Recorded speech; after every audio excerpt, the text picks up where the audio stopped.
Salut, aujourd'hui on est pour une nouvelle vidéo et dans cette vidéo je fais Brickheads vs Ninjago. Donc ça faisait longtemps que j'avais pas fait de vidéo VS ou plutôt sur ma série Battle des thèmes. Donc ça fait plaisir de revenir dessus parce que j'avais un peu oublié avec toutes les vidéos top 20 classement et tout que j'avais fait. Donc là je suis revenu dessus dernièrement. J'ai travaillé sur cette petite vidéo, donc Brickheads vs Ninjago, donc deux thèmes, on va dire, assez différents. Ça fait un peu comme avec, Speed Champion et Harry Potter. Donc c'est un peu dommage que ces thèmes-là ils sont si différents, donc ça va être super super compliqué de juger. Donc je vous rappelle encore comment je vais juger. Donc on va comparer cette fois-ci un set. Plutôt on va parler des sets de chaque thème. Ensuite on comparera trois figurines de chaque thème. Ensuite on parlera du débit comme d'habitude et enfin des prix.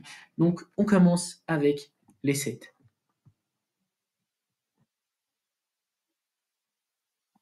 Donc chez Lego Ninjago, on a énormément de sets, hein, on en a, je crois, plus de 200, un truc comme ça.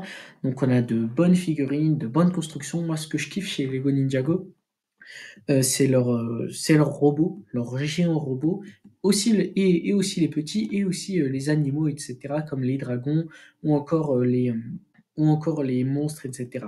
Aussi, ce que j'aime bien chez Ninjago, c'est tout ce qui est bâtisse. Je trouve que les temples chez Lego, chez Lego Ninjago, ils sont très très bien faits.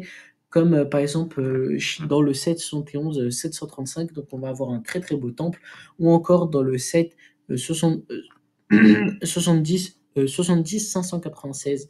Donc c'est dans ces sets, les temples ils sont très très bien faits. Je trouve que c'est super. Ça fait plaisir de voir des temples aussi bien faits. Ou encore on pourrait parler du temple du set 71 741 qui est super super bien fait. Donc désolé, c'est pas un temple, c'est un city garden. Donc c'est super bien fait. Sinon chez Lego Brickheads, bah, on n'a pas vraiment de grosses constructions, on a juste des figurines avec plusieurs pièces. Donc ce que je préfère l'une de mes préférées, c'est le Mandalorian et Grogu. Il y a aussi dernièrement ils ont sorti Sonic et Knuckles. On a aussi Groot je l'aime bien. On a Frodo et Gollum qui restent de bons Brickheads. On a aussi, comment ça s'appelle? On a Gandalf le gris et le balrog, on a Aragorn et Arwen, on a Ahsoka que je trouve que c'est un très très bon briquet, désolé. On a Owen et Blue, Blue c'est le Raptor. On a aussi Buzz l'éclair, je trouve qu'il est très très bien fait. Bon, je vais pas tous les citer parce qu'il y en a énormément. Après, j'ai une préférence aussi pour le set 40 623 que je trouve très très stylé, mais en général, je trouve que Lego Ninjago, ils ont de meilleurs sets parce que Brickheads, tu peux pas faire une grosse masterclass parce que c'est que des Brickheads, de simples figurines ou plutôt de simples grosses figurines voilà quoi, qui sont comme ça. Donc on peut logiquement donner le point à Lego Ninjago. On passe maintenant aux figurines.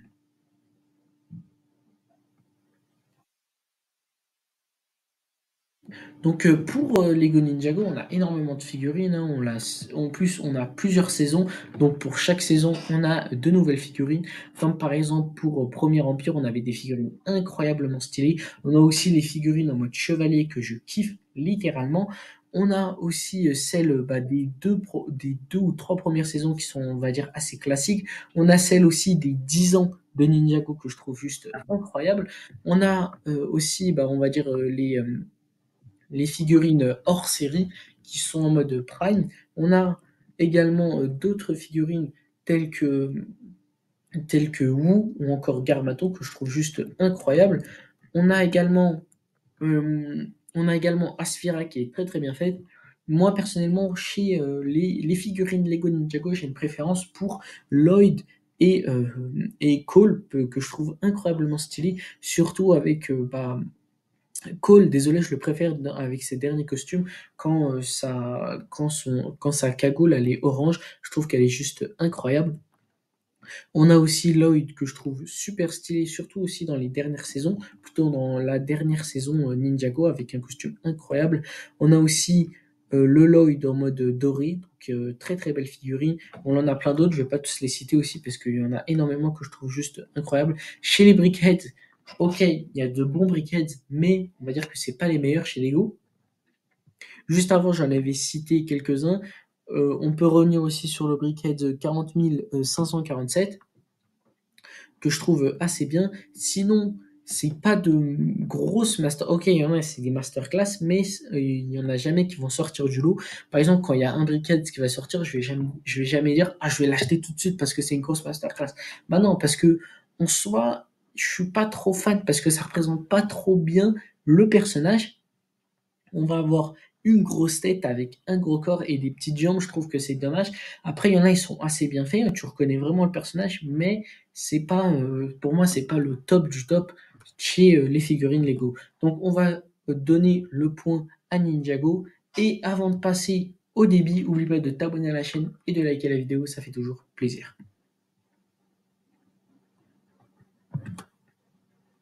Donc, chez Brickheads, on va avoir 132 sets. Pour une moyenne de 18,85 sets par an. On a un minimum de sets par an de 11 et un max de 41. Donc ça fait beaucoup 41. Je crois que c'est l'un des thèmes qui sort le plus de sets par an. On a chez Ninjago 292 sets actuellement. On a 20,85 de moyenne par an. Le minimum par an, ça a été 2 et le max 38. Donc, il y a bien égalité au niveau, comment ça s'appelle? Au niveau du débit, parce que 200, pour le nombre de sets, c'est Ninjago qui gagne. Pour la moyenne, c'est Ninjago. Le minimum par an, c'est Brickheads, car ils en avaient 11. Et le maximum par an, c'est Brickheads qui gagne parce qu'ils en ont 41. Donc, on va donner un point chez Ninjago, ou plutôt pour Ninjago, et un point pour Brickheads, ce qui donne 3-1, et on passe au prix. Donc pour les prix chez Brickheads, on a 120 pièces pour 10 euros, 260 pièces pour 20 euros et des fois dans un set, on a pu trouver 131 pièces pour 10 euros. Chez Lego Ninjago, on a 146 pièces pour 10 euros, 235 pièces pour 20 euros et 94 pièces pour 10 euros. Donc on voit que ça varie, mais on peut donner le point pour Brickheads car leur set reste largement moins cher. Donc on est à 3-2, on voit logiquement que c'est Ninjago qui gagne. Donc maintenant, on va passer aux quarts.